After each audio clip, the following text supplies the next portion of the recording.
আলহামদুলিল্লাহ আসসালাতু ওয়াসসালামু আলা রাসূলিল্লাহ আলহামদুলিল্লাহি রাব্বিল আলামিন। আশা করাম দূরের এবং কাছের যে যেখান থেকে ব্রিটেনের প্রিয় চ্যানেল ইকরা বাংলা টিভির সামন থেকে অথবা সোশ্যাল মিডিয়ার মাধ্যমে আজকে আপনাদের প্রিয় অনুষ্ঠান জান্নাতের পথে অনুষ্ঠান দেখার জন্য আপনারা আজকে অপেক্ষা করা এবং দেখার লাগে অংশগ্রহণ করছেন। মহান রব্বুল আলামিনের কাছে দোয়া করি আপনারা সব ভালো আছেন এবং ভালো থাকতা। আলহামদুলিল্লাহ আমিও ভালো আছি। আজকে আমরা লগে আমাদের নিয়মিত গেস্ট ব্রিটেনের বিশিষ্ট ইসলামী চিন্তাবিদ ইস্ট লন্ডন মসজিদের সম্মানিত ইমাম এবং খতিব হাফিজ মাওলানা আবুল হোসেন খান সাহেব আমরা লগে আছেন। আসসালামু আলাইকুম শেখ।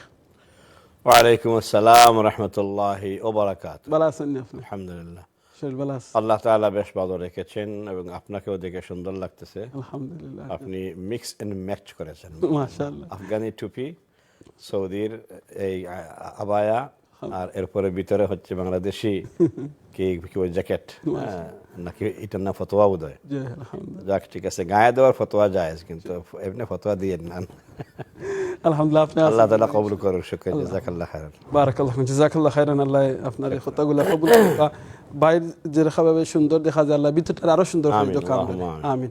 জাযাকাল্লাহ খাইরান। ভাই বোনেরা হল জান্নাতের পথে অনুষ্ঠান, এটা হলো ইকরা বাংলার একটা জনপ্রিয় অনুষ্ঠান। যে অনুষ্ঠান থেকে আমরা দুনিয়ার এবং আখিরাতের বিভিন্ন বিষয় নিয়ে আমাদের সাথে শেখ হলে আলোচনা করেন। স্পেশালি শেখ আবুল হোসেন খান সাহেবের বিভিন্ন টপিক নিয়ে আলোচনা করেন। আলহামদুলিল্লাহ আমরা সবই কিন্তু জান্নাতে আমরা আসলাম, যে সময় আল্লাহ আমরা সৃষ্টি করছেন, আবার জান্নাত থেকে দুনিয়াতে এসে আবার আমরা জান্নাতে যাইতাম ইনশাআল্লাহ।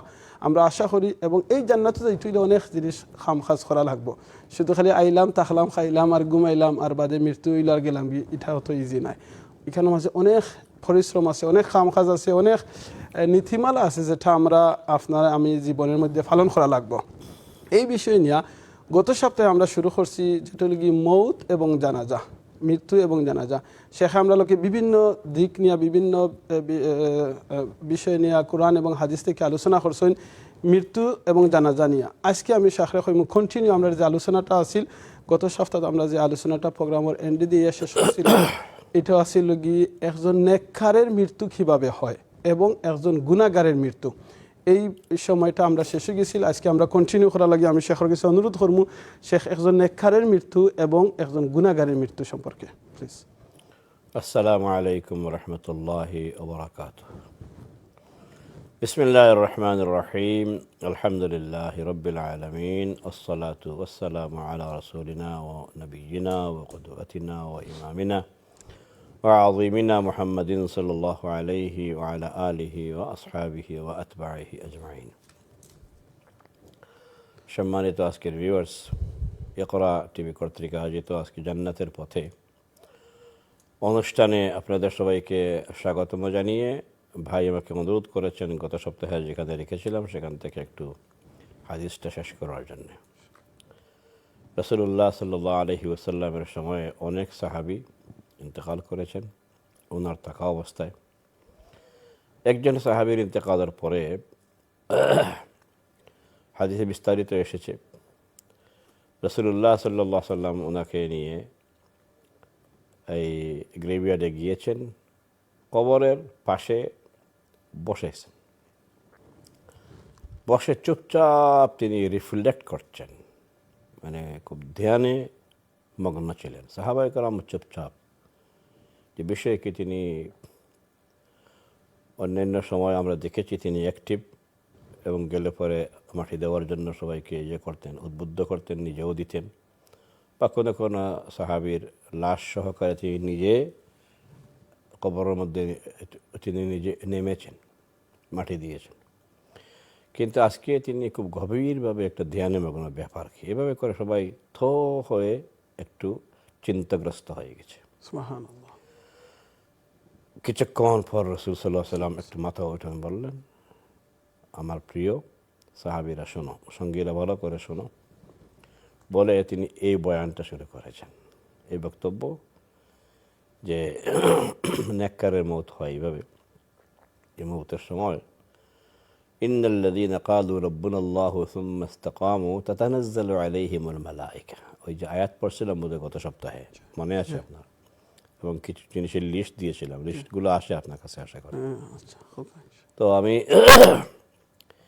ফেরেশতারা যখন আসমান থেকে নাজিল হন, বিভিন্ন গ্রুপে গ্রুপে দলে দলে নাজিল হন, এবং কম ফেরেশতারা, যার যে হাইসিয়ত, যে মাইয়িতের যে সম্মান বা রুতবা রয়েছে, সে অনুপাতে ফেরেশতারও দল অনেক বড় হয়ে থাকে।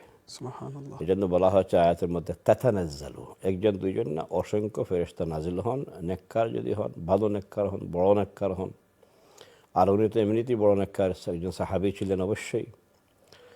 তো রাসূল সাল্লাল্লাহু আলাইহি ওয়াসাল্লাম বললেন যে যখন মৌত হয় তখন তার জানটা নেওয়ার জন্য ফেরেশতারা আসমান থেকে নাজিল হন, জান্নাত থেকে কাফন নিয়ে, এক টুকরা কাফন নিয়ে।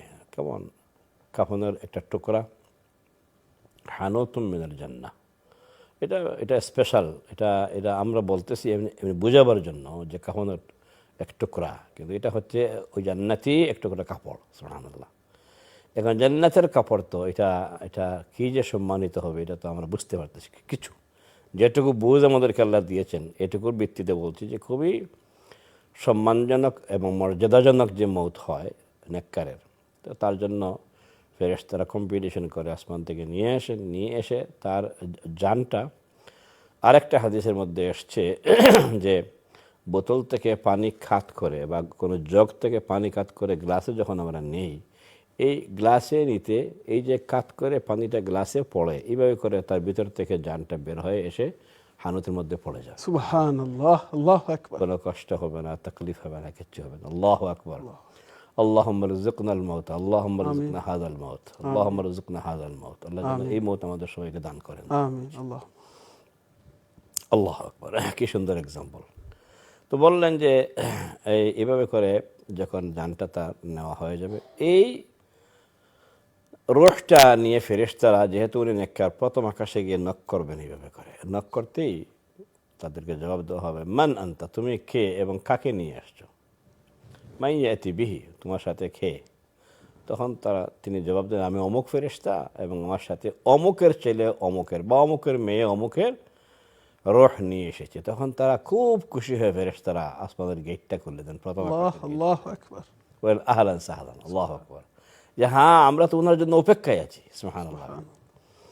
প্রথম আকাশে এটা এভাবে করে করে সপ্তম আকাশ পর্যন্ত গিয়ে তারা পৌঁছবেন, একে একে ডোর খুলে ওয়েলকাম করা হবে, আহলান সাহলান বলা হবে। আল্লাহু আকবার। আমাদের জন্য আল্লাহ এই জাতীয় মউত দান করেন। আমিন, আল্লাহুম্মা আমিন। এরপরে তারা সপ্তম আকাশে গিয়ে রিপোর্ট করার পরে ফাইনালি তারা গিয়ে যখন আল্লাহ তাআলার এই ইল্লিনের মধ্যে গিয়ে রিপোর্ট করবেন এবং রিপোর্ট করে রেজিস্টার করে রাখা হবে এবং তাকে বলা হবে তুমি নিয়ে তার কবরের মধ্যে রেখে দাও, আমরা রেজিস্টার করে ফেলছি। সুবহানাল্লাহ।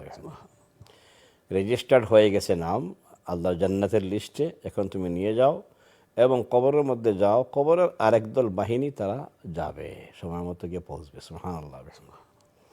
এরপরে আমরা জানি সবাই বিখ্যাত হাদিস, যদিও আহলুল কোরআনরা এই হাদিসটাকে অস্বীকার করে, তারা বলে এই জাতীয় কোনো হাদিস সহিহ নাই ওদের কাছে, কারণ তারা হাদিস মানে না, তারা কেবলমাত্র কোরআন মানে এবং কবরের যে সওয়াল জবাব এগুলো তাদের কিতাবে নাই, যার ফলে আমরা ওদের কথা আর না বলি। এরা যে কত বড় দুর্ভাগ্যবান এটা আল্লাহ পাকে ভালো জানেন। নবী সাল্লাল্লাহু আলাইহি ওয়াসাল্লাম এরপরে বললেন যে তখন তারা কবরে আসার পর তাকে বিশেষ এহতেমামে, মানে বিশেষ সম্মানের সাথে তার এই দাফন কাফন শেষ করা হয় এবং রূহটা তার ভিতরে দেওয়া হয়। সুবহানাল্লাহ। এরপরে ফেরেশতা দলে এসে তাকে খুব সম্মানের সাথে মান রাব্বুকা ওয়া মা দীনুকা ওয়া মা হাদাল রাজুলুল্লাযী বুইসা ইলাইকুম বলে যে হাদিস রয়েছে, তিনি এই তিনটি প্রশ্ন করা হয়। তিনটি প্রশ্নে একে একে উনি ফার্স্ট হন। আলহামদুলিল্লাহ। তখন বলা হয় যে তাকে আল্লাহ রাব্বুল আলামিন ওই জান্নাতের জন্য ও আলবিসহুম লিবাসুল জান্নাহ, এবং জান্নাতের লেবাস তাকে পরাই দাও, তার কবরটাকে প্রশস্ত করাই দাও, সুবহানাল্লাহ, তার কবরটাকে জান্নাতের সাথে কানেক্টেড করে দাও। আল্লাহু আকবার, আল্লাহ। আর কি লাগে বলেন সম্মানিত ভাই সব বোনরা, আর কি লাগে? রাসূলুল্লাহ সাল্লাল্লাহু আলাইহি ওয়াসাল্লাম এই হাদিস তিনি বলতেছেন, কথাগুলো বলতেছেন, আর সাহাবায়ে কেরাম কাঁদছেন, সাহাবায়ে কেরামের চোখ থেকে পানি ঝরতেছে। আল্লাহু আকবার। আজকে আমাদের এই ভাই এই তো বড় সম্মান। আলহামদুলিল্লাহ। এভাবে আমাদের সবাইকে আল্লাহ সম্মানিত করুন। আমিন, আল্লাহুম্মা আমিন। আমিন। আমাদের মৃত্যুর পরে নবী সাল্লাল্লাহু আলাইহি ওয়াসাল্লাম কবরের পাশে যাবেন না। কিন্তু এই মতটা যে আমরা আল্লাহর কাছে কামনা করছি, আল্লাহ তো সব পারেন, নবী দিবেন না হয়তো, কিন্তু আল্লাহ তো আমাদের পাশে থাকতে পারবেন, আল্লাহ আমাদেরকে সাহায্য করবেন এবং এই যে সুন্দর মউত যেন আমাদেরকে তিনি দান করেন। আমিন। যেমন করে বললাম যে হানুদ দিয়ে জান্নাতের টুকরা কাপড় দিয়ে তাকে ওয়েলকাম করা হবে, আল্লাহর কাছে গিয়ে রিপোর্ট করা হবে, তারপরে ফিরে এসে তারা কানেক্ট করে দিবে আমাদের লাশটাকে জান্নাতের সাথে কানেক্টেড হয়ে যেন আমরা থাকতে পারি। আল্লাহ তৌফিক দিন। এই কবরের মধ্যে বিশাল একটা পরীক্ষার জায়গা, ওখানে গেলে জন্য দুশ্চিন্তা করতে হয় না, পরীক্ষা যেন দিতে ফেল না করে, ওখানে গিয়ে যেন আমরা সমস্যায় না পড়ি, কবরের আযাব থেকে যেন আল্লাহ হেফাজত করে মাফ করে দেন।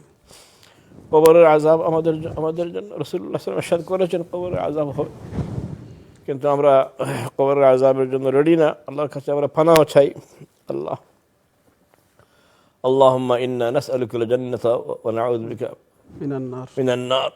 আল্লাহর কাছে পানাহ চাই যেন আল্লাহ তাআলা আমাদেরকে কবরের আযাব থেকে মাফ করেন, হেফাজতে রাখেন। এই উদ্দেশ্যে আমরা প্রত্যেকটি রাত যেন আমিন সূরাতুল মুলক পড়ে তিলাওয়াত করি। সবার কাছে অনুরোধ করব যে সূরাতুল মুলক 29 পারার যে 30 আয়াতের সূরা, এই সূরাটা যেন প্রত্যেক রাত্রে আমরা বেডে গিয়ে পাঠ করি, প্লিজ সবাইকে অনুরোধ করছি। কারণ রাসূলুল্লাহ সাল্লাল্লাহু আলাইহি ওয়াসাল্লাম বলেছেন, যে ব্যক্তি সূরাতুল মুলক পাঠ করবে প্রত্যেকটি রাতে, তার জন্য এই সূরার নাম আর সূরা মুলক থাকবে না, তার জন্য এই সূরার নাম হয়ে যাবে তখন তার ইন্তেকালের পরে সূরাতু মানিআতু আযাবিল কবর।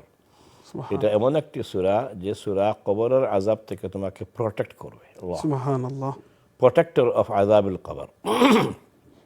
পানিশমেন্ট দেওয়ার জন্যে ফেরেশতারা তাদের সকল প্রিপারেশন নিয়ে, গদা হোক আর শাস্তি দেওয়ার জন্য যত উপকরণ তাদের সাথে থাকার কথা সব নিয়ে হাজির। এই সূরা কিন্তু কারা হবে, এই তোমরা কারা আসছো, এই অমুকের লাশ, অমুককে শাস্তি দেওয়ার জন্য তোমরা কারা আসছো এখানে, তোমরা জানো না আমার নাম সূরাতুল মুলক, আমার নাম আজকে চেঞ্জ হয়ে আমি আজকে মানিআতু আযাবিল কবর হয়ে গেছি। আল্লাহ তাআলা আমাকে এই পাওয়ার দিয়েছেন, আল্লাহু আকবার। কারণ আমাকে সে তিলাওয়াত করতো, এই বান্দা তিলাওয়াত করতো বেডে যাওয়ার সময়, অতএব তার মরার আগে তিলাওয়াত করেছে হামেশা, অতএব আমরা পাহারাদার, তার লাশকে প্রোটেক্ট করার জন্য। আল্লাহু আকবার, আল্লাহু আকবার। তখন আযাবে ফেরেশতারা বিদায় হয়ে যাবে এখান থেকে। আল্লাহু আকবার। তাছাড়া রাসূলুল্লাহ সাল্লাল্লাহু আলাইহি ওয়াসাল্লাম আরেকখানে বিখ্যাত হাদিস বোধহয় আমরা অনেকেই বোধহয় আমল করি, আমি যদি না করে থাকেন আসেন আমার সাথে সবাই, প্রত্যেক নামাজের সালাম ফিরানোর আগে আমরা আত্তাহিয়াতু পড়ি, দুরুদ পড়ি, তারপরে আল্লাহুম্মা ইন্নী যালামতু, বা এটার নাম দুআয়ে মাগফিরা, যেটাই বলেন নাম যাই হোক পড়ি তো আমরা। এই সূরার এটা পড়ার পরে রাসূলুল্লাহ সাল্লাল্লাহু আলাইহি ওয়াসাল্লাম এক সাহাবীকে কনফার্ম করেছেন যে আমি তোমাকে একটা উপদেশ দিচ্ছি, তুমি কোনো নমাজ এই দোয়া না পড়ে শেষ করবে না। সুবহানাল্লাহ। নবী সাল্লাল্লাহু আলাইহি ওয়াসাল্লাম তাকে যে কনফার্ম করেছেন এই দোয়া পড়ার জন্য, সেই দোয়ার মধ্যে কিন্তু কবরের আযাব থেকে বাঁচার দোয়া আছে। আল্লাহুম্মা ইন্নী আউযু বিকা মিন আযাবিল কবরি ওয়া আল্লাহুম্মা ইন্নী আউযু বিকা মিন আযাবিল কবরি ওয়া আযাবিন নার ওয়া আউযু বিকা মিন ফিতনাতিদ দাজ্জাল ওয়া আউযু বিকা মিন ফিতনাতি المسيح الدجال وأعوذ بك من عذاب المحيا والممات كما قال الرسول صلى الله عليه وسلم। তো এই চারটি কথা যে আল্লাহ আমি জাহান্নামের আযাব থেকে তোমার কাছে পানাহ চাই, আর কবরের আযাব থেকে পানাহ চাই, আর দাজ্জাল যখন বের হবে তার সব কিছু নিয়ে এবং তার ফিতনা নিয়ে, তার ফিতনার থেকে যেন আমি বাঁচতে পারি তোমার কাছে পানাহ চাই, আর মৃত্যুর সময়ের যে আযাব হওয়ার কথা, শাস্তি হওয়ার কথা, এগুলোর থেকে পানা চাই, আর দুনিয়ার জীবনে যতদিন তুমি রাখবা বিভিন্ন ধরনের আযাব, অসুবিধা, শাস্তি, এগুলোতে হেফাজতে রাখবা। এই চারটি কথার মধ্যে হচ্ছে সিগনিফিকেন্ট কথা হচ্ছে এইটা যে আযাবেল কবরি, তাহলে আযাবে কবর হওয়ার আশঙ্কা আছে, এই হাদিস থেকেও ওইটা পাওয়া গেল।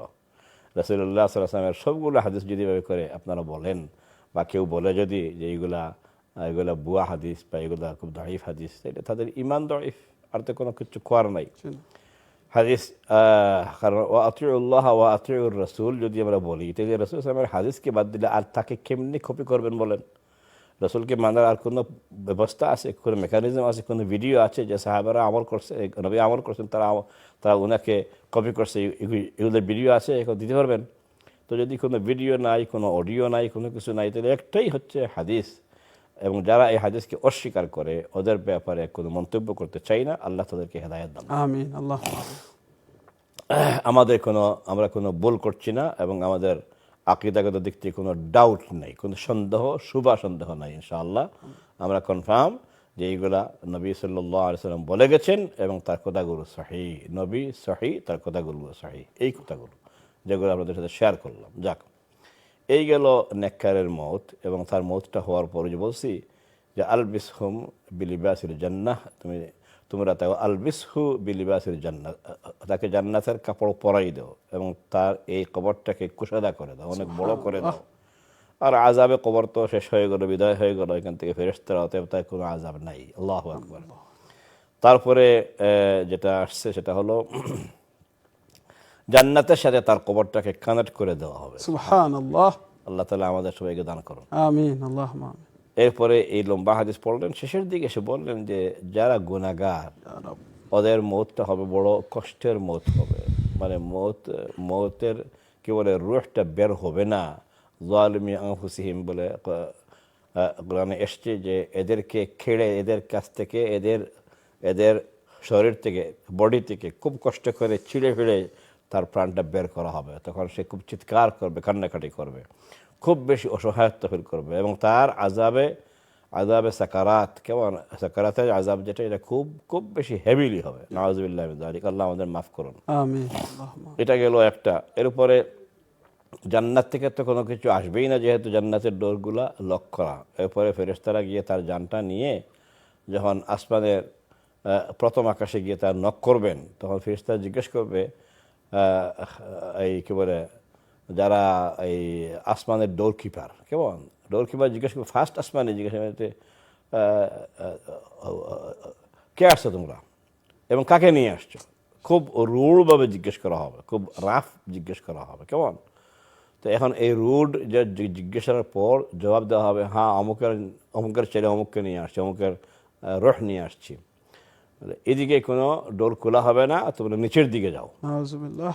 কেমন, এটা পাপী, এটা পাপিষ্ট ছিল, এটা গুনাহগার ছিল, এটার আকীদা ঠিক ছিল না, অথবা এটার ঈমান ঠিক ছিল না। আকীদা তো পরে ঈমানই ছিল না। এটা মুসলিম, নামদারি মুসলমান ছিল, বিভিন্ন দল করত, কেমন বিভিন্ন ধরনের উল্টাপাল্টা করত, ইসলামকে অস্বীকার করত, রাজনৈতিকভাবে সে রাজনীতি মনে করত, কেমন, এবং এটাকে ইসলাম মনে করতো না। অতএব এদেরকে তোমরা নিয়ে যাও, আমাদের কাছে কোনো জায়গা নাই। আল্লাহু আকবার। তখন এদেরকে নিচের দিকে, কেমন, সিজ্জিনের দিকে নিয়ে যাওয়া হবে, কেমন, এবং কবরের মধ্যে দেওয়া হবে। আপনাদের জন্য এই পড়ার জন্য একটা হাদিসের কথা বলি। কি হাদিসের নাম? রিয়াদুস সালেহিন যে হাদিসের কিতাব আছে, এই হাদিসে আপনারা পেয়ে যাবেন, মওত চ্যাপ্টারে যাবেন, সেখানে বলা হয়েছে যে তাকে কাঁধে উঠানো হবে তাকে কবরের দিকে নিয়ে যাওয়ার জন্য। নেককারদেরকে কাঁধে উঠানোর পরে তারা বলবে, আফসোস করবে যে এত সুন্দর আমল করেনেওয়ালা, এত ভালো মানুষকে উঠেছে, আমরা অত্যন্ত সৌভাগ্যবান বলে বলে বলে বলে তারা ধীরে ধীরে অত্যন্ত সম্মানের সাথে ফেরেশতারা নিয়ে ওয়েলকাম করে করে নিয়ে কবরে বলবে। আর যারা গুনাহগার ওদেরকে যখন কাঁধে নিবে, তখন বলা হবে যে খুব জলদি করে এটাকে মাটির হাওয়ালা করো, কেমন, খুব জলদি করে মাটির হাওয়ালা করো। এটাকে বহন করা মানে অনেক কষ্ট হচ্ছে, অসুবিধা হচ্ছে, ওটাকে খুব জলদি করে শাস্তির জন্য ফেরেশতারা সব কিছু প্রিপারেশন নিয়ে তা বসে আছে। কবরে দিয়ে বলা হবে, তোমরা এখান থেকে ভাগো, তোমরা এখানে তাড়িয়ে যাও, কেমন। এই কবরের জন্য তার শাস্তির সব ব্যবস্থা করে আমরা রেখেছি। কবরের মাটিগুলো যেন তাকে গ্রহণ করতে চাইবে না, এই অবস্থা হবে। আল্লাহ মাফ করে আমাদের সবাই। এরপরে শুধু কবরের হাওয়ালা করা হলো, এরপরে প্রশ্ন উত্তর যা হবে সবগুলোতে সে ফেল মারবে, বলবে আহা হা হা লা আদরি। ওই যে আজকালকে বিভিন্ন নেতারা বলে না যে ইসলামের রাজনীতি নাই, হ্যাঁ, ইসলামে কে বলে, ইসলাম ভিত্তিক দল অথবা ইসলাম ভিত্তিক কোনো রাজনীতিকে আমরা অস্বীকার করি। এই জাতীয় যত কথাবার্তা বলতেছেন, এরা কিন্তু এইসব লিস্টের মধ্যে পড়ে যাওয়ার আশঙ্কা আছে। পড়ে যাবে, আমার পক্ষে বলা সম্ভব না, এটা কারো পক্ষে বলা ঠিকও না, বরং এইসব কথাবার্তার কারণে আপনারা পড়ে যাওয়ার আশঙ্কা আছে। আল্লাহকে ভয় করুন, ইসলাম শিখুন, ইসলাম জানুন। ইসলাম শেখার জন্য আজকালকে আর মাদ্রাসা, কামিল মাদ্রাসা ভর্তি হওয়ার দরকার নেই। প্রাইমারি ইসলাম শেখার জন্য আপনি হোয়াটসঅ্যাপে যে মেসেজগুলো আসে, এগুলোই তো আপনাদের জন্য এনাফ হওয়া প্রয়োজন ছিল, কিন্তু আপনাদের কপালে বোধহয় নাই, কপালে বোধহয় শিলমারা হয়ে গেছে। এই জন্য আপনারা এগুলো দেখেন না, আপনারা এগুলো দেখেও না দেখার ভান করেন। যেন এখনও কেমনি বাংলাদেশের বড় বড় পার্টির নেতারা গিয়ে এগুলো বলতে পারে যে ইসলামের রাজনীতি নাই, অস্বীকার করে। এর কুফরি যে হয়, কুফরি এইসব কথাবার্তা বলে যে কাফির হয়ে যাচ্ছে, তার খবর নাই, তার হুঁশ নাই। এই হুঁশ তাকে দিবে না আল্লাহ, ওই জন্য যে তার কপালের মধ্যে মোহর পড়ে আছে, নাউজুবিল্লাহ মিন যালিক। এই জন্য আমার দেশের যত নেতা হও এবং যে নেতা হও না কেন, তুমি যত বড় পার্টির নেতা হও না কেন, তোমার আল্লাহকে ভয় করা দরকার আছে। কিন্তু তুমি আল্লাহর একটা গোলাম, খেয়াল রাখবা। তুমি পার্টি একটা করছো এই তিনজনের, আর এটার মধ্যে তুমি এটা নেতা হয়ে গেছো, এই জন্য তুমি মানে আকাশ ছুঁই ছুঁই ভাব এবং কথাবার্তা বলতে তোমার হুঁশ আর থাকে না। কিন্তু তোমাকেও মরে ওই সব ফেরেশতাদের আন্ডারে যাওয়া লাগবে, এটা খেয়াল রাখতে হবে। কেমন? আর যাই করো খেয়াল রাখতে হবে, মত কিন্তু আশেপাশে একটু মানে এসে গেছে, কেউ খুব বেশি বাকি নাই, ঘোরাঘুরি করছে। এরপরে তো কতবার সিঙ্গাপুর গেছো বলো, হার্ট অ্যাটাক বলো আর নাক অ্যাটাক বলো আর যাই হয়েছে, এগুলোর জন্য সিঙ্গাপুর কতবার গেছো, দেশের পয়সা খরচ করছো। কেমন? ঠিক আছে তুমি গিয়েছো, কিন্তু তোমার সিঙ্গাপুর থেকে তো বহু আবার লাশ হয়ে আসছে না, এইভাবে আসতেও তো পারো। তো আসলে কোথায় যাইবা? হ্যাঁ, লাল গালিচা সব বর্ণনা না, এখানে ব্ল্যাক গালিচা অপেক্ষা করতেছে। আল্লাহ মাফ করুন সবাই। আমিন আল্লাহ। তো আসুন আমরা যেন হুঁশ করি, এবং কবরের শাস্তি যার আরম্ভ হয়ে যাবে তার শাস্তি শাস্তি আর শাস্তি, তার আর কোনো জায়গায় কোনো টাইনি শান্তি নেই। এই জন্য প্রথম গাঠে যে ব্যক্তি বেঁচে যাবে সে মোটামুটি রেহাই পেয়ে গেছে, এবং সে ফামান যুহজিহা আনিন নারি ওয়া উদখিলাল জান্নাতা ফাকাদ ফাজ। আল্লাহু আকবার। আল্লাহ বলছেন যাকে জাহান্নাম থেকে ফ্রি করা হয়ে যাবে তাকে জান্নাতের মধ্যে প্রবেশ করানো হবে। সুবহানাল্লাহ বিহামদি। তাইলে জাহান্নাম থেকে আল্লাহ তাআলা আমাদের সবাইকে ফ্রি করে দিন, আমিন আমরা দোয়া করছি। এবং আমাদেরকে আল্লাহ রাব্বুল আলামিন মেহেরবানি করে তার মেহেরবানির মধ্য দিয়ে জান্নাতুল ফেরদাউসে তিনি আমাদের সবাইকে প্রবেশ করার তৌফিক দান করুন। আমিন আল্লাহুম্মা আমিন। এই কয়েকটি কথা আমাদেরকে একটা হাদিসের আলোকে পেশ করলাম। এখানে বেশ কয়েকটা হাদিস আমি আপনাদের সাথে নিয়ে এসেছি এই একই হাদিসের আন্ডারে। এরপরে রাসূলুল্লাহ সাল্লাল্লাহু আলাইহি ওয়াসাল্লাম স্বাভাবিক হলেন, কথা শেষ করার উপরে তিনি নিজে হাত দিয়ে এই সাহাবীর এই আস্তে আস্তে করে দাফনের ব্যবস্থা করলেন। এই গেল এটা। তাহলে এখন আসেন আমাদের কোন পথে যাওয়া দরকার। আমরা যে মত নিয়ে কথা যে বলছিলাম, এটা যারা নেককার হবে এদের মত কেমনে হবে এবং এদেরকে কীভাবে ওয়েলকাম করা হবে এটা বললাম। আর যারা গুনাহগার ওদের কী অবস্থা হবে। এই জন্য আমাদেরকে তওবা করতে হবে, এবং আমাদেরকে তওবা করে রাইট পথে আমাদেরকে আমাদের এই জীবনটা নিয়ে চলতে হবে, যে আমাদেরকে এই পথে যেতে হবে, এই পথকে ইগনোর করার কোনো পথ নাই। এবার আসেন মৌতের পরে আমরা সেকেন্ড যে পার্ট আপনাদের সাথে আলাপ করতে চেয়েছিলাম, বেশ কয়েকটা এই আমরা ভাগ করেছিলাম।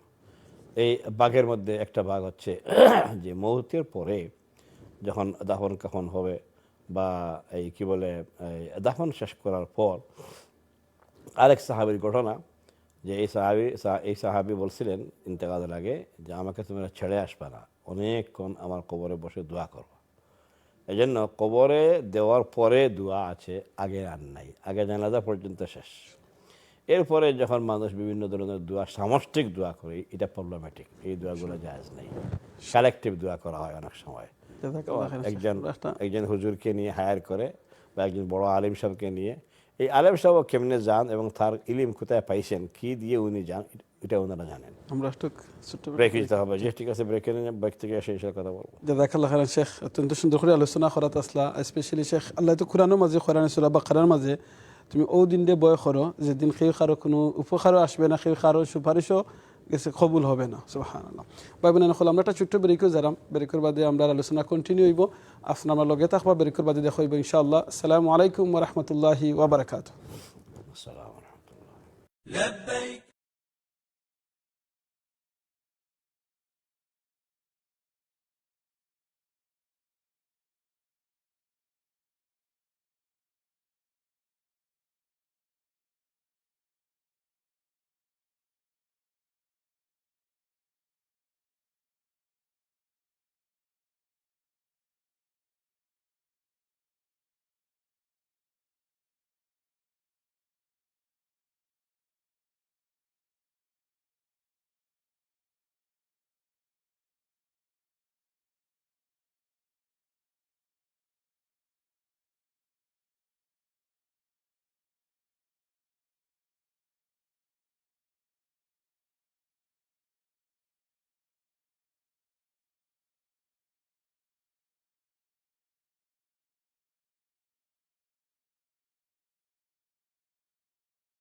আসসালামু আলাইকুম ওয়া রাহমাতুল্লাহি ওয়া বারাকাতুহু। বিসমিল্লাহ, আলহামদুলিল্লাহ, আসসালাতু ওয়াসসালামু আলা রাসূলিল্লাহ, আলহামদুলিল্লাহ।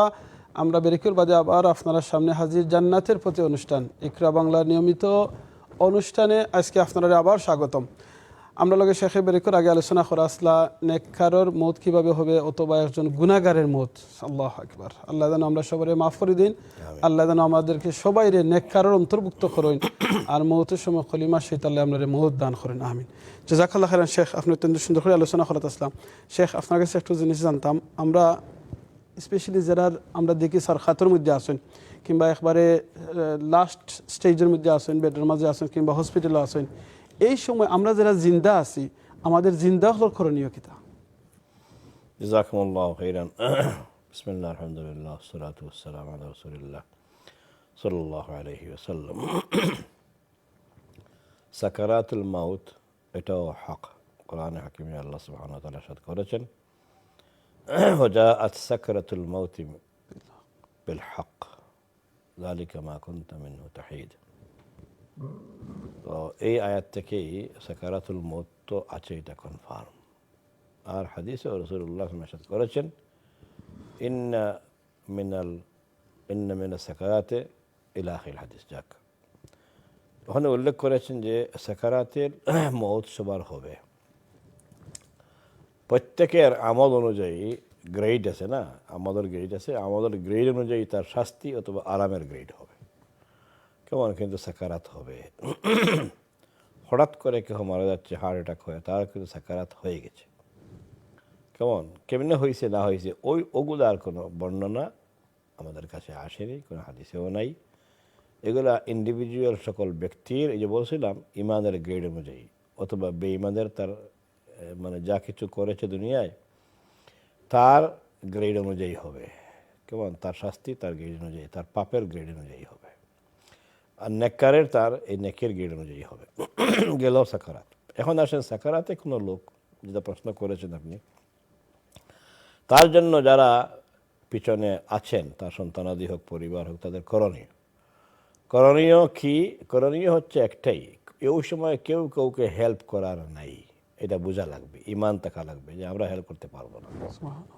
তোমার হেল্পার যদি তোমাকে হেল্প না করেন, তোমার জন্য হেল্প তোমার রব থেকে তুমি হেল্প চাও। হেল্প ওখান থেকে পাওয়া গেলে ওই হেল্প হচ্ছে আসল হেল্প। কিন্তু মানুষ এগুলো বুঝে না বুঝে বেশ কিছু কাজ করে। এক নম্বর, আমি কিছু নাম বলে যাব। এক নম্বর, মানুষ তওবা করার জন্য একটু ব্যতিব্যস্ত হয়, তার ছেলে মেয়ে বা যারা পিছনে থাকে। স্বামী হইলে তার স্ত্রী, স্ত্রী হইলে তার স্বামী, অথবা অন্যান্য আত্মীয় স্বজন বলে যদি তওবা করাও। কেমন? কিন্তু তওবা যে তার নসিব হবে না এই মুহূর্তে, সাকারাত শুরু হয়ে গেলে আর তওবার টাইম নাই, পাস হয়ে যায়। কেমন? মৌত যখন গলার মধ্যে এসে গেড় গেড় করে, আমরা বলি গড়গড়িতে মৌত এসে গেছে। এই গলার যে পাইপ, এই পাইপটার নাম হচ্ছে গড়গড়ির পাইপ, তাই না? আমরা এটা বলি। এখানে এসে গেছে, মৌত আটকা পড়েছে। ওই জন্য বলছিলাম যে পাপিষ্টের মৌত হয় না সহজে, দমটা বের হয় না, রস বের হয় না। ওই সময় আওয়াজ করে, তো ওই সময় আর তওবার টাইম থাকে না। আল্লাহ তাআলা বলছেন কোরআনে, কেমন? সূরা নিসার মধ্যে আছে, ওয়ালাইসাতিত তাওবাতু লিল্লাযিনা ইয়ামালুনা সাইয়্যাত হাত্তা ইযা হাদারা আহাদাহুমুল মাউত ক্বালা ইন্নী তুবতুল আন। মৌতের টাইম এসে গেছে, গড়গড়ার মধ্যে সাকারাত হচ্ছে, আর সে বলতেছে এই সময় তোমার তওবার টাইম। কেমন? হাত্তা ইযা হাদারা আহাদাহুমুল মাউত ক্বালা ইন্নী তুবতুল আন, আমি এখন তওবা করতেছি, আল্লাহ আমার তওবা কবুল করো। কেমন? আল্লাহ বলতেছেন ওয়ালাইসাতিত তাওবাতু, তার কোনো তওবা নাই। তা আল্লাহ বলতেছেন যে টাইমে তওবা নাই ওই সময় তওবা করতেছে। এটা কি কোনো মিল হইল? এই জন্য হসপিটালে রুগী রেখে আমাদের কাছে অনেকে এসে বলে, ইমাম সাহেব, এই রয়্যাল মিলন হসপিটাল মসজিদের একদম পাশে, একটু আসবেননি, আমার অমক আমার তমক এইভাবে করে খুব বেশি কষ্ট হইতেছে, তো একটু তওবা করতে চাচ্ছেন উনি। তা আমরা ওদেরকে এই আয়াত শোনাই দেই। কেমন? আগের ইমামরা বলে গেছেন, ওরা ঠিক আছে, আগে যারা গেছেন, ওটা আমরা আগের ইমাম না, আমরা বর্তমান সময়ের ইমাম। এই জন্য আমরা যাই না, আমরা তোমার আব্বার জন্য দোয়া করি, আমরা তোমার অমুকের জন্য দোয়া করব, কিন্তু এই আয়াত আমরা শোনাই দিই যে তোমরাও কোনো লাভ নাই এখন তওবা করা। এই মতো যখন অসুস্থ হয়ে হসপিটালে গিয়েছিলে, 1 সপ্তাহ ছিল, 3 দিন ছিল, ওই সময় কেন বললে না? ওই সময় কিন্তু করলে না তোমরা নিজেরাও। তো এই জন্য তওবা কাজে আসে না 11th আওয়ারে, খেয়াল রাখবেন, তওবার টাইম অলরেডি গন। وليست التوبة للذين يعملون السيئات حتى إذا حضر أحدهم الموت قال إني تبت الآن وذل الذين يموتون وهم كفار। আর কাফিরদের জন্য কোনো তওবা নাই, কাফিরদের জন্য নাই, আর ইমানদারদের জন্য তওবা ওই সময় নাই, খেয়াল রাখবেন। তাইলে তওবা কোন সময়? ইন্নামাত তাওবাতু লিল্লাযিনা, যখন যে মানুষ হুশ আছে, পরিপূর্ণ হুশ আছে, জ্ঞান আছে, সে যদি সিনসিয়ারলি তওবা করে, এই তওবা আল্লাহ কবুল করবেন।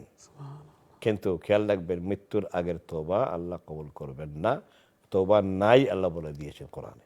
শেখ অন্য একটা জিনিস কই, আপনি তো কইরা যে সিনসিয়ার যার হুশ আছে তাই নিজে চাইরা তওবা করতা, তাই নিজে চাইরা না ফ্যামিলি মেসাব একজন আনিয়া দরিয়া আতর মাঝে দরিয়া তওবা করানি, এটা ঠিক হইতো না। জাযাকাল্লাহ। তো গুনাহ করছেন আপনি, আর আমি যদি তওবা করি আমার গুনাহ মাফ হবে, আপনার তো কোনো কারবার সাবার নাই।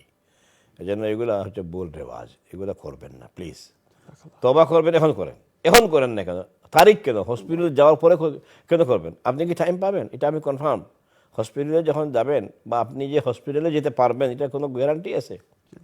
হ্যাঁ, সম্ভব না, সম্ভব না। এই তো গত পরশু দিন আমাদের এক আত্মীয়, একটু দূর আত্মীয়, কেমন, উনি তার ঘরে বসছে, ওয়াইফের সাথে কথাবার্তা বলতেছে, এরপরে হঠাৎ করে বউ দেখে এইভাবে করে স্মাইল করে করে করে উনি পড়ে গেছে কাত হয়ে।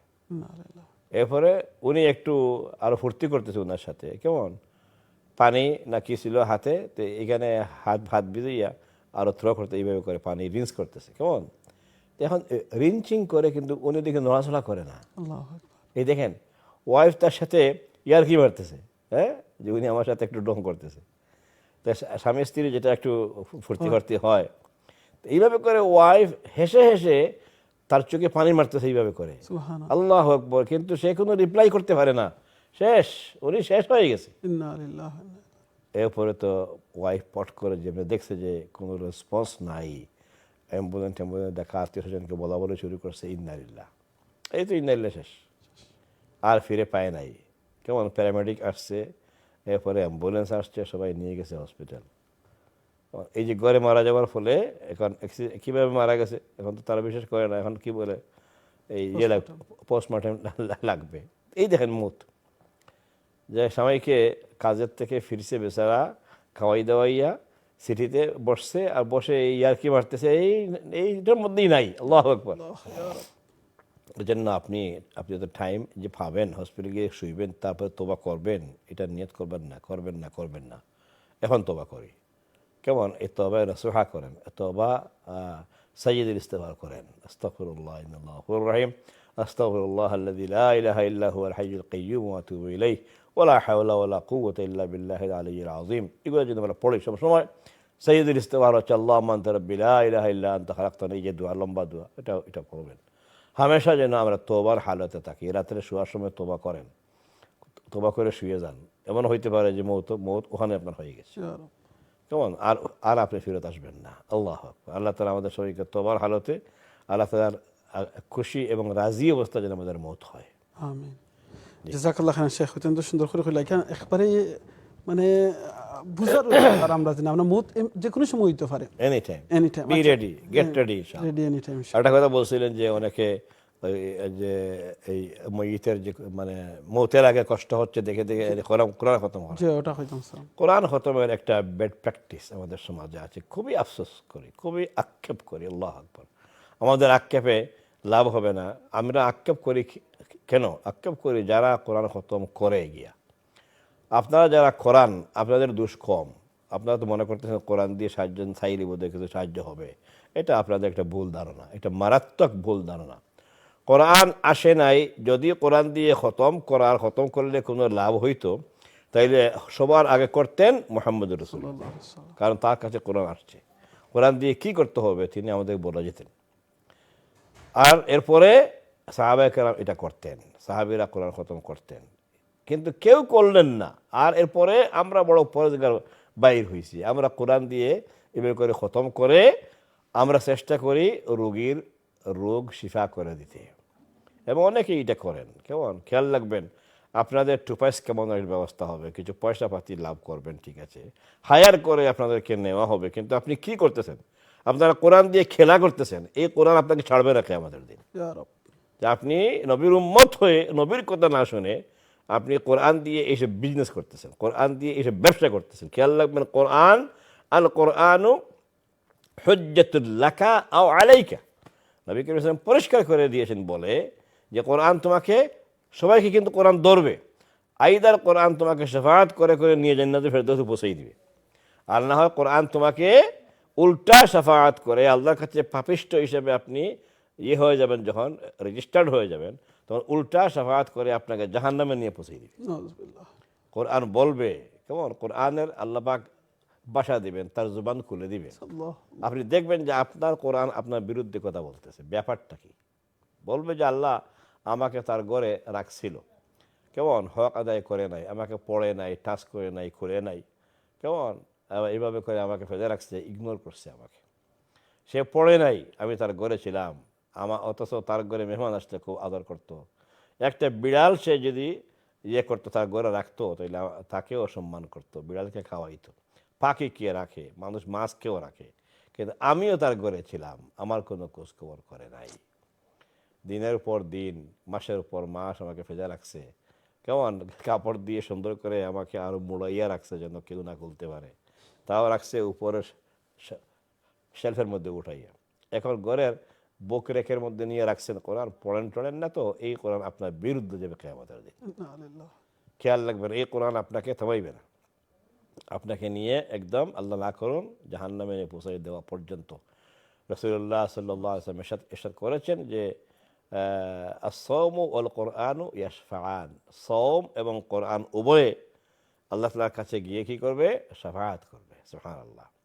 যারা সওম রাখতো হামেশা এবং সওমের সাথে ইহতিমাম করতো, ঠিক কোরআন কীভাবে করে পড়েছে, কেমন ইহতিমাম করেছে, এই কোরআন তাদের জন্য শাফাআত করবে। সওম বলবে যে আল্লাহ আমাকে, সে নিজে রোজা মাসে সে নিজে খুব পাংচুয়ালি রোজাগুলো রেখেছে, তোমার জন্য রাখছে, আমি সাক্ষী দিচ্ছি।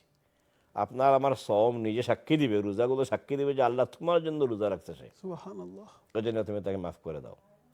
কোরআনও বলবে আল্লাহ দিনের বেলা সোম পালন করছে, সোমের কথা শুনছো, দোয়া শুনছো, আমি দোয়া করতেছি, আমি তার কোরআন আমাকে পাঠ করেছে, সে রাতের বেলা ইমামের পিছনে দাঁড়িয়ে দাঁড়িয়ে কিয়াম করেছে, আমাকে তেলাওয়াত করেছে, দিনে রাতে পড়েছে, আমার জন্য তার গুমকে হারাম করেছে, অতএব আমি শাফাআত করি তুমি তাকে মাফ করে দাও। আমিন। আল কোরআন ও সওম ইয়াশফাআন, উভয়ে শাফাআত করবে। আর ওই হাদিসে আসছে যে কোরআন হুজ্জাতুন লাকা এবং আলাইকা, আলাইকার অর্থই হচ্ছে এটা যে কোরআন আপনার বিরুদ্ধে শাফাআত করবে। নাউযুবিল্লাহ যালিক। অতএব কোরআন কোনো দিন কোনো খতম পড়তে হবে, খতম পড়ে তার জন্য চাইতে হবে, এটা পাপের কাজ, এটা নেকি না, এটা হচ্ছে বিদআত, খাঁটি বিদআত। রাসূল সাল্লাল্লাহু আলাইহি ওয়াসাল্লাম বা কোনো সাহাবী, কোনো দিন ইভেন কোনো ইমাম, সুবহানাল্লাহ, ইমাম আবু হানিফা আপনি আরম্ভ করুন, চেক করেন তো দেখি কোনো একজন ইমাম, কোনো একজন মুজতাহিদ পর্যায়ের আলেম, কোনো ভালো আলেম কোরআন খতম দিয়ে তারা নিজেরা কোনো শিফা চেয়েছেন, কি বলেন, নিজে কোরআন পড়ছেন, হয়তো খতম দিয়েছেন সেটা অন্য কথা, নিজে কোরআন খতম করে আপনি করেন, আমিও করতে পারি, কিন্তু কিছু মানুষকে হায়ার করে, কিছু কিছু কি বলে এই কিছু ফিটি দিয়ে ইত্যাদি করে, কেমন সিন্নি বলেন বা ফি বলেন, যেটাই বলেন, এইগুলা করে টরে যে কোরআন খতমের একটা রেওয়াজ, এই রেওয়াজই কোরআন খতম যারা কোনো মসজিদের জন্য করেন অথবা মৃত্যুর আগে করেন, এই যাই করবেন এটা হচ্ছে বিদআত। আপনারা সওয়াবের জায়গায় আযাবের ব্যবস্থা করতেছেন, নিজেদের জন্য আযাব হবে। এবং যারা হায়ারি হয়ে গিয়ে পড়েন, আপনাদের কাছে আমার অনুরোধ, ভাই হিসেবে আপনাদের কাছে অনুরোধ, আপনাদের এক ভাই আমি আপনাদের দুশমন না, আমি আপনাদের কোনো বিরোধী কোনো কিছু না, আমি আপনাদের এক ভাই, আমি পাই নাই, যদি পেয়ে থাকেন আমাকে আপনারা দিবেন, আমিও শিখবো যে রাসূল সাল্লাল্লাহু আলাইহি ওয়াসাল্লাম বাইবুক করে খতম পড়েছেন। ও বাইশো, ও আমার সম্মানিত ভাই বোনেরা, বলছি কারো ইন্তেকাল হওয়ার পর রাসূল সাল্লাল্লাহু আলাইহি ওয়াসাল্লাম কোরআন খতম বাদ দেন, একটা পারা বাদ দেন, 30 পারাও বাদ দেন, একটা সূরা ফাতিহা পড়তেও তিনি বলেন নাই যে অমুক ইন্তেকাল করছে, তোমরা আসো এক খতম দিই আমরা, বা তোমরা আসো একটু পড়ি, এটা কয়েকটা সূরা পড়ি, বা সূরা ইখলাস আমরা আমরা আমরা 3 বার পড়ি, এই জাতীয় কোনো কারবার নাই। বলেন নাই যে একটা সূরা ফাতিহা পড়ো তোমরা, এই ব্যক্তির জন্য নাই। তো নাই যেহেতু, এখানে আমরা কেন শরীয়ত আরেকটা বানাইছি, আমরা কেন কোরআন খতম দেই, বড় খতম দিই, ছোটো খতম দিই, এই এই এই খতম মার্কে ইসলামগুলো বাদ দেন প্লিজ। আলেমদের কাছে আমার জোড়াতে অনুরোধ করতেছি, আপনারা আমার ভাই, ইমাম সাহেবদেরকে বলছি প্লিজ, হাফিজ সাহেবদেরকে বলছি আর না, যা করছেন তোবা করেন, কেমন? কিন্তু আপনারা এই খতম মার্কা ইসলামকে আপনারা বাদ দেন, খতম আপনারা ত্যাগ করেন, নিজে নিজে পড়াশোনা করে খতম দেন, ন ভাবলো এক খতম না 100 খতম দিতে পারলে পড়েন, কিন্তু নিজের জন্য কয়বার পড়েন কোরআন, কিন্তু এই খতমের দাওয়াত আসলে পরে দৌড় দেন। এর অর্থ কি? এর অর্থ হচ্ছে আসল অর্থ সোয়াব না, আসল অর্থ ও রুকটুক ক্ষমা না, আমরা জানি না, আমাদের পয়সা দরকার। এই পয়সার পেছনে দুনিয়ার জন্য ইন্না লিল্লাহি ওয়া ইন্না ইলাইহি রাজিউন। কোরআনের আল্লাহ নিজে বলেছেন, উলাইকাল্লাযীনা ইশতারাউ আদ-দালালাতা বিল হুদা ফামা রাবিহাত তিজারাতুহুম ইন্না লিল্লাহি ওয়া ইন্না ইলাইহি রাজিউন। এই আয়াত তো আপনাদেরকে অর্থ সবুদয় না বললেই চলবে, আপনারা জানেন। এই জন্য আমি অনুরোধ করতেছি, সম্মানিত আইম্মায়ে কেরাম, সম্মানিত উলামা হযরত, সম্মানিত বড় বড় আলেম যারা নিজেদেরকে বড় মনে করেন, আমিও বলছি আপনারা বড়, কোনো সন্দেহ নাই, কিন্তু এই পাপের কাজটা করবেন না। কমিউনিটিকে এখন থেকে বলেন যে আমরা যা করছি পাপ করছি, আর এগুলো করবো না। দাওয়াত দিলে বলবেন না আমরা এখন যাই না খতমে, এটা পারা যাবে তো, যে আমরা খতম পড়ি না, আমরা আর যাই না, আমরা যেতে চাই না, যা করছি আল্লাহ মাফ করুক। আমিন। এটা জাযাকাল্লাহ খাইরান শেখ, অত্যন্ত সুন্দর করে কইছেন শেখ। আরবার দেখা যায় কোন ফ্যামিলির মধ্যে আছে, যেমন কাকে যদি বেমার হয়ে যান কিংবা সরকাতের মধ্যে থাকেন, সাকরাতের মধ্যে থাকেন, তখন দেখা যায় ফ্যামিলির যারা আত্মীয় স্বজন আছেন সবে মিলিয়া কেউ এক ফারা, কেউ আধা ফারা, নিজের মধ্যে ফরেন, এটা কিতা ঠিক আছে? সেম কথা কেমন? শুনেন, একটা মানুষ তার জীবনে কোরআনের সাথে সম্পর্ক ছিলই না, হয়তো কোরআন নিজেও পড়ে নাই, কোরআন কি বলেছে এটা মানে নাই। কোরআন বলেছে মদ বিক্রি নাই, জুয়া নাই, জিনা নাই, নাই নাই নাই নাই, সে যেগুলো কোরআন বলেছে নাই, এগুলোতে সে ছিল মনে করে। আর এখন আপনি কোরআন দিয়ে আপনি তার জন্য কি করতেছেন? কোরআন যে তেলাওয়াত করে সে সওয়াব পায়, নিয়ম হচ্ছে এটা। আর যদি সওয়াব অন্যকে দিতেই হয়, তাহলে আপনি নিজে তেলাওয়াত করে বলবেন যে আল্লাহ, আমি আজকে যা পড়লাম এর সওয়াবটা আমার আব্বা, আমার আম্মা, আমার অমুক অমুক করে দেন। এটা যদি আল্লাহ মেহরবানি করে কবুল করে দিতেও পারেন, কিন্তু আপনি তো সওয়াব দেওয়ার মালিক না। এক নম্বর সওয়াবের মালিক না আপনি, 2 নম্বর হচ্ছে সওয়াব নিজে দেওয়ারও মালিক না, কিচ্ছু না। সওয়াব তো উনার কাছে, আল্লাহর কাছে। অতএব যদি কেউ নিজে পড়ে রিকোয়েস্ট করে যে আল্লাহ, আজকে যা পড়ছি, আজকে নামাজ পড়ছি বা আমি এই ভালো কাজটা করছি, তুমি যদি খুশি হও, তাইলে এটা বদৌলত নেকির কাজকে দিয়ে উসিলা চাওয়া যায়। বলেন যে আমার আব্বা, আমার অমুককে মাফ করে দাও, অমুককে তুমি সওয়াব দিও আল্লাহ আমার এখান থেকে, এইভাবে করে আল্লাহ তাআলার কাছে হইতে পারে। কিন্তু অমুক ইন্তেকাল করবে বা সাকারাত হালাতে আছে বা ইন্তেকাল করে ফেলেছে, এখন মাইয়িত হয়ে গেছে, এখন আত্মীয় স্বজন ডেকে ঢুকে যা আছে দুগোষ্ঠীকে এক পাড়া করে করে ভাগ করে দিলেন, তো যে পড়লো সে সব পেয়েছে। কিন্তু উসিলা করে যদি দেন যে এই মসজিদের উদ্দেশ্যে, তাইলে সেও সব পাবে না, কারণ এই কাজটা হচ্ছে বেদাত। সেও কিন্তু এক পাড়া করে ডেইলি পড়ে না। কেমন? যাকে দিচ্ছেন, মহিলা হোক আর পুরুষ হোক, ছেলে হোক মেয়ে হোক, যাকে দিচ্ছেন বাপের প্রেমে হয়তো পড়ে ফেলবে, কিন্তু সে তো তার অভ্যাস তো নাই করে এক পাড়া পড়ার, তো আজকে নতুন করে এটা করে, এটা না হচ্ছে বেদাত। কেমন? হ্যাঁ, যদি সে নিজে তার পড়ার অভ্যাস থাকে আর সেই অভ্যাসে তার দোয়া করে, তার দোয়া আল্লাহ কবুল করবে। তো এই জন্য এই জাতীয় কারবারটা যে যত ফ্যামিলি এগুলো করেন, প্লিজ এগুলো করবেন না। আপনারা জানেন না, আমি জানাইতেছি, আমি অনুরোধ করতেছি। একই সাথে আপনাদেরকে ইসলাম বলে, আমার কথা নয়, নবী মুহাম্মদ সাল্লাল্লাহু আলাইহি সাল্লামের কাছ থেকে যেটা পেয়েছি এটা বলতেছি। কেউ যদি পারেন যে হ্যাঁ রাসূল সাল্লাল্লাহু আলাইহি সাল্লাম এক কথা, ওই সময় তো কোরআনের কপিও ছিল না, বড় সমস্যা। ওই সময় কোরআন এক পারা করে ছিল না কপি, বা আস্থা কপিও ছিল না রাসূলুল্লাহ সাল্লাল্লাহু আলাইহি ওয়াসাল্লামের সময়। এই জন্য বলছি না যে তিনি একটা লোককে সূরা ফাতিহা পড়তেও বলেন নাই। যদি তিনি বলতেন কমপক্ষে যে তোমরা 30 পারা অথবা তোমরা এই সূরা পড়ো, অমুক অমুক সূরা পড়ো অথবা সূরা ফাতিহা পড়ো, তিনি যদি বলতেন কাউকে, তখন এটার উপর কিয়াস করে আমরা বলতে পারতাম যে এইভাবে করে বাক করে আমরা পড়ি, যেহেতু রাসূল সাল্লাল্লাহু আলাইহি ওয়াসাল্লাম সাহাবীদেরকে উৎসাহিত করেছেন তোমরা ফাতিহা পড়ো, ইখলাস পড়ো, অমুক সূরা তমুক সূরা পড়ো। নাই, এগুলো নাই। জাযাকাল্লাহ খাইরান শেখ। এই জাতীয় পাপ কাজ থেকে, বিদআত থেকে কমিউনিটিকে হেফাজত করা উচিত। সকল আলেমদের এক কথায়, এক সুরে আলেমরা কথা বলেন, প্লিজ আপনারা এগুলো বাদ দেন। কালচারাল ইসলাম থেকে আপনারা বেরিয়ে আসেন। আপনারা রিয়েল ইসলাম, কোরআন সুন্নাহর ইসলামকে আমরা যেন প্রমোট করি। আল্লাহ পাক সবাইকে তৌফিক দিন। শুকরান। আমিন। জাযাকাল্লাহ খাইরান শেখ। সময় একেবারে শেষ। আর 2টা মিনিট আছে। আপনি যদি আজকে আমরা এই সাবজেক্টটা কিন্তু আমরা কন্টিনিউ করবো ইনশাআল্লাহ। ভাই বোনেন হল আপনারা আমরা লগে থাকবা, ইকরা বাংলা দেখবা। আপনারা এই নিয়মিত অনুষ্ঠান জান্নাতের পথে অনুষ্ঠান আমরা নিয়মিত কর্ম প্রোগ্রামটা আজকে লাস্ট মিনিটে যদি আপনার কাছে একটা অনুরোধ করি যে এমন কোনো আমল কিংবা এমন কোনো দোয়া আছে যেটা আমরা করলে সাকরাতর যে কষ্ট আযাব যা কষ্ট আছে এটা থেকে আমরা বাঁচতাম পারবো। জি ভাইজান, আগে বলে ফেলছি আমি। 1 নম্বর হচ্ছে যে শুয়ার আগে রাসূল সাল্লাল্লাহু আলাইহি সাল্লাম কয়েকটা আমল দিয়েছেন। 1 নম্বরে আয়াতুল কুরসি। যে ব্যক্তি আয়াতুল কুরসি পড়বে আল্লাহ একজন ফেরেশতা অ্যাপয়েন্ট করে বলেন তুমি তাকে পাহারা দিও। সুবহানাল্লাহ। এই জন্য তার উল্টাপাল্টা হওয়া এগুলা থেকে আল্লাহ তাকে হেফাজত করে ফেলবেন। 2 নম্বর বলেছেন যে ব্যক্তি আমানুর রাসূলু থেকে কাফিরুন পর্যন্ত সূরা বাকারার শেষ 2 আয়াত হামেশা পড়বে শুয়ার সময়, কাফাতা। আল্লাহু আকবার। রাসূল যেমন বড় তার একটা কথার ওজন হতে বড়। সুবহানাল্লাহ। বলেছেন কাফাতা। কাফাতার অর্থ কি? মুহাদ্দিসিনে কেরাম বহু কথা বলেছেন। কেমন ইবনে হাজার আসকালানী রাহিমাহুল্লাহ বলেছেন যে আজকে রাতে যদি তার মৌত হয় তাহলে সে তার জন্য কাফি হয়ে গেছে। সুবহানাল্লাহ। আল্লাহ জ্ঞানে কিচ্ছু, মৌত হয়ে গেলে কাফি। কি কাফি হয়েছে? অর্থাৎ তার কবরে যাওয়ার জন্য যত আমল করা দরকার ছিল ভালো, এগুলো আজকে কাফি হয়ে গেছে। সুবহানাল্লাহ। এইভাবে করে তার জান্নাতে যাওয়াটা কাফি হয়ে গেছে। 3 নম্বর আমলটা বলছি আগেও, আবার বলছি যে আসুন আমরা সূরা মুলক মাত্র 30টা আয়াতের এক পাতায় হয়ে যায়। 5 মিনিটে পড়া। যাদের মুখস্থ নাই 5 মিনিট, আর যাদের মুখস্থ আছে হাফিজ আছেন তাদের জন্য 2.5 থেকে 2 মিনিট। তবে হ্রাস করে পড়বেন না, একটু সুন্দর করে পড়বেন, আদব করে পড়বেন। এটাও তো হইতে পারে আজকে রাত্রে এটা পড়ার পর আপনার এই রাত্রে মৌত হয়ে যাবে, আপনার জিন্দেগিতে সূরা মুলক আর পড়তে পারবেন না। আজকে লাস্ট, অতএব এভাবে নিয়ত করে পড়বো যে আজকে বোধহয় লাস্ট পড়তেছি। তো আল্লাহ তাআলা আমাদেরকে তৌফিক দিন। এই আমলগুলো যদি করি আশা করা যায় কবরের আযাব থেকে আমরা ফ্রি হতে পারবো। 2 নম্বর আমল হচ্ছে শিরক বিদআত করব না বলে ওয়াদা করেন। আর না এগুলো আমল করলেন, আবার খতমও পড়লেন, শিরকে করলেন, বিদআতও করলেন। কেমন ওই গত পরশুদিন একজন মহিলা তাবিজ পড়াইছে, এনে আমার বাসায় আমার ওয়াইফের কাছে দিয়ে গেছে, এটা একটু দেখে দেবো। দেখি না ইল্লাহ, এই তাবিজের মধ্যে শিরক, একদম খাঁটি খাঁটি শিরক।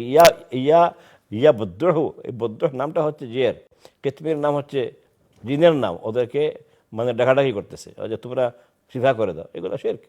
তো এই জাতীয় কারবার থেকে তওবা আমরা করি। আল্লাহ পাক আমাদের সবাইকে মৌতের আগে সিনসিয়ারলি হুশ থাকা অবস্থা যেন আমরা তওবা করে ফিরে আসি এইসব পাপ থেকে। আল্লাহ সুবহানাহু ওয়া তাআলা আমাকে, আমাদেরকে, আমাদের সবাইকে তৌফিক দান করুন। আমিন। শুকরান, জাযাকুমুল্লাহ খাইরান। এবং সুন্দর মৌত আমরা কামনা করছি, আল্লাহ যেন সবাইকে সুন্দর মৌত দান করেন। আমিন। শুকরান। জাযাকাল্লাহ খাইরান। শেখ অত্যন্ত সুন্দর করে আজকে আলোচনা করছেন। আমরা আসলে এই সাবজেক্টটা বিশাল একটা সাবজেক্ট। আমরা এই সাবজেক্টটা গত সপ্তাহে শুরু করছি, আইজও হয়েছে, আগামীতে আরও কন্টিনিউ হইব ইনশাআল্লাহ। শেখে যেগুলা কইছেন আল্লাহ আমরা সবরে যাতে আমল করার তৌফিক দান করতা, আর যেগুলা কইছেন আমরা বিরত থাকতাম এগুলা থেকে বিরত থাকার তৌফিক দান করতা। আল্লাহ কাছে দোয়া করি আল্লাহ আমরা সবাই সাকরাতুল আযাব থেকে মাফ করতা, মওতের সময় কলিমা নসিব করতা। ভাই বোনেরা নকল আগামী সপ্তাহে আপনাদের প্রিয় অনুষ্ঠান জান্নাতের প্রতি অনুষ্ঠান দেখার আহ্বান জানিয়ে আজকে এখানে বিদায়। জাযাকাল্লাহু খাইরান। সুবহানাকাল্লাহুম্মা ওয়া বিহামদিকা আশহাদু আল্লা ইলাহা ইল্লা আনতা আস্তাগফিরুকা ওয়া আতুবু ইলাইক। আসসালামু আলাইকুম ওয়া রাহমাতুল্লাহি ওয়া বারাকাতুহু। ওয়া আলাইকুম আসসালাম ওয়া রাহমাতুল্লাহি ওয়া বারাকাতুহু।